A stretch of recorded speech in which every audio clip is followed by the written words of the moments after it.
আমি প্রফেসর ইংলিশের ছাত্র ছিলাম, একথা ভাবতে ভালো লাগে। হোস্টেলেও কিছুদিন ছিলাম। আমি আমার কলেজকে সেই রকমই দেখতে চাই। সারা দুনিয়াতে এইরকম আসে, শুধু কলেজ বলে না, বড় বড় বিশ্ববিদ্যালয়, অক্সফোর্ড, কেমব্রিজ, হার্ভার্ড, যারা সারা দুনিয়াতে খ্যাত, যদি ওই ইউনিভার্সিটিগুলো ভেঙে দেন, ওইখানে আরো বড় বিল্ডিং বানিয়ে অন্য কিছু করেন, তাহলে স্মৃতি শেষ হয়ে যাবে। এখন পর্যন্ত তাজমহল ধরে রাখে কেন? কারণ ওটা একটা ইতিহাসের সাক্ষী। এক সময় ঢাকা কলেজ ইতিহাসের সাক্ষী হবে, এখনো ঢাকা কলেজ ইতিহাসের সাক্ষী।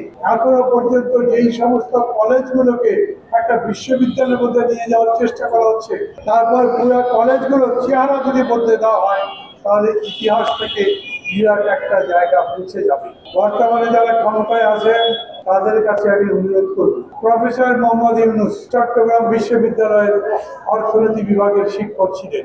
আমি সেই বিশ্ববিদ্যালয়ের ছাত্র, অর্থনীতির ছাত্র। আমি প্রফেসর ইংলিশের ছাত্র ছিলাম, একথা ভাবতে ভালো লাগে।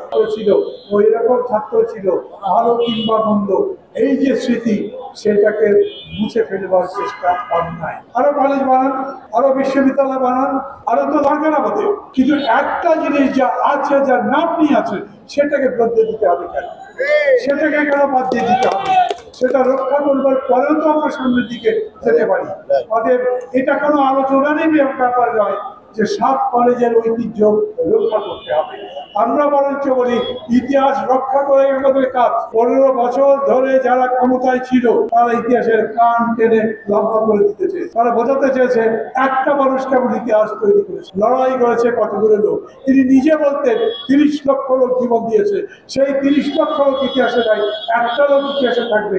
এইটা কি ইতিহাস হবে? সেরকম করে শিক্ষার যদি ইতিহাস রচনা করতে চান, তাহলে যেরকম করে অন্যায় ভাবে হাজার পর লোককে বিশ্ববিদ্যালয়ে চাকরি দিয়েছেন, যেরকম করে বিভিন্ন জায়গাতে জোর করে পাশের হার বাড়িয়ে দেওয়ার চেষ্টা করেছেন, ওইটার নাম শিক্ষা নয়, ওটার নাম কুশিক্ষা। আমি এখানে এসে দেখলাম এই একটা কাগজের মধ্যে সবগুলো যুক্তি দেওয়া আছে। কি কি তারা বলতে চান যারা এই আন্দোলনের উদ্যোক্তা?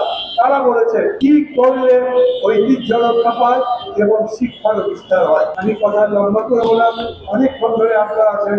আমার নিজস্ব একটা সভা ছিল, সেখানে আমি সভাপতিত্ব করছিলাম, ফলে ওই সভা শেষটা করে আমি আসতে পারছিলাম না। সভাটা শেষ করে এসেছি এবং আমি খুবই কৃতজ্ঞ আপনাদের কাছে যে এতক্ষণ পর্যন্ত সভাটা ধরে রাখতে পেরেছে।